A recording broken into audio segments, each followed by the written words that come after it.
On this video, let's talk about the benefits of practicing mindfulness and how mindfulness benefits for our daily Buddhist practice. Now, what should be practiced in Buddhism as Buddhist practice is Sila, Samadhi, and Prajna. These are the three practices that we practice in all through Buddhism. In whatever the state we are in, we practice these three practices. Sila is the virtuous behavior or moral conduct.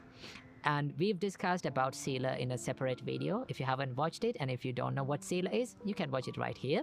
So Sila is basically the ethical and the moral conduct, or in another word, virtuous behavior, or being disciplined by your body and by your words. So mindfulness helps us to practice Sila in a good way, in a more productive way. And also the second practice is Samadhi. Samadhi is the mental concentration, being able to be in practice the one-pointedness in our mind and to practice that tranquility in our mind. It's called the Samadhi. And final practice is Prajna. Prajna means the wisdom, understanding about the true nature of life and fully understanding about the three marks of existence: the anicca, the impermanence; dukkha, that's the suffering; and anatta is the non-self. So how mindfulness helps to practice these things? First of all, let's talk about how mindfulness benefits to practice the Sila. Now, Sila is the virtuous behavior, as we said before. So before talking about these things, let's learn about what mindfulness is. Mindfulness is the practice of or ability to be fully aware in this present moment with more wholesome mindset. When you practice mindfulness, it is really, really easy to practice Sila. Why? Because Sila is all about being disciplined from your body and from your words. So if you're mindful about your bodily actions, what you are going to do, okay, and what you are going to say, then you keep a good gatekeeper to your actions. Now, sati is oftenly referred to as mindfulness in Buddhism, and the Buddha said that sati is like a gatekeeper to your mind, or the mindfulness is like a gatekeeper to your mind. So what does a gatekeeper do? The gatekeeper watches and recognizes what comes in or who comes in and who goes out a certain place. So practicing mindfulness is like keeping a gatekeeper to your actions and your words and your thoughts.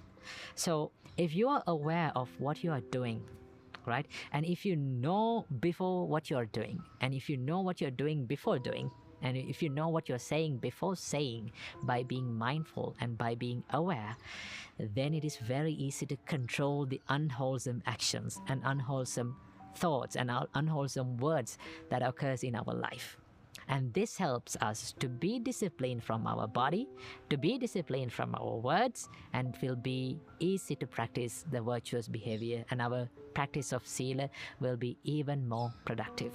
So that is how the mindfulness helps us to practice Sila. And also the second practice, how mindfulness helps us to practice Samadhi, or the concentration. Now, when you take the four foundations of mindfulness, there are four foundations of mindfulness according to Buddhism. Being mindful about your body is one foundation. That's the first foundation. Second one is being mindful about your feelings. And the third one is being mindful about your mental actions or the thoughts. And then being mindful about the mental objects, right? Like such as concepts and ideas and thoughts. So these four foundations of mindfulness, in the beginning, the Buddha teaches us how to be tranquilized. Okay, how to concentrate your mind. For an example, if you refer to Kayanupassana, the first practice of Kayanupassana is Anapanasati, or the breathing meditation, being mindful about the breathing. So the Buddha doesn't dive into the deep end at first to realize the true nature or the impermanence nature of the breath. The first thing that the Buddha says us or instruct us to do is to be mindfully breathe in and mindfully breathe out. Okay? Just be mindful when you breathe in and be mindful when you breathe out. Now, when you do this, your mind will be tranquilized. And it has the nature of bringing the calmness and bringing that serenity to your mind. So mindfulness will lead you to practice the samadhi. Samadhi means the tranquilized nature of your mind, peacefulness in your mind. And also, as the final practice, it is the prajna or the panya in Buddhism. Prajna or panya is the realization of the true nature of life, realization of the three marks of existence in life. So what are the three marks of existence in life? First one is anicca, the nature of impermanence. Second one is dukkha, the nature of unsatisfiedness or the nature of suffering. And the third one is anatta, the nature of non-self. Now, to do this, to realize this true nature, you need to have a good wisdom. To have a good wisdom, you have to have a good practice of mindfulness. Mindfulness helps you to focus your mind into one part of your life, and it's very easy to realize the true nature, the impermanence nature, once the mind is mindful and tranquilized. It's something like this. Let's say you're traveling in a train, okay, and you see all the sceneries in a very fast paced, and it's more like a motion blurred version. We don't see the real images, okay? Everything is blurred. So to realize and to see what the real nature and the real sceneries of around us, what we have to do, we have to get down from the train. We have to come into one place and to see and to enjoy that one nature of the life. So to do that, what we have to do, we have to come into one place and to focus on one thing at a time. To do that, the mindfulness helps us. And finally, how mindfulness helps us to practice the wisdom or the prajna.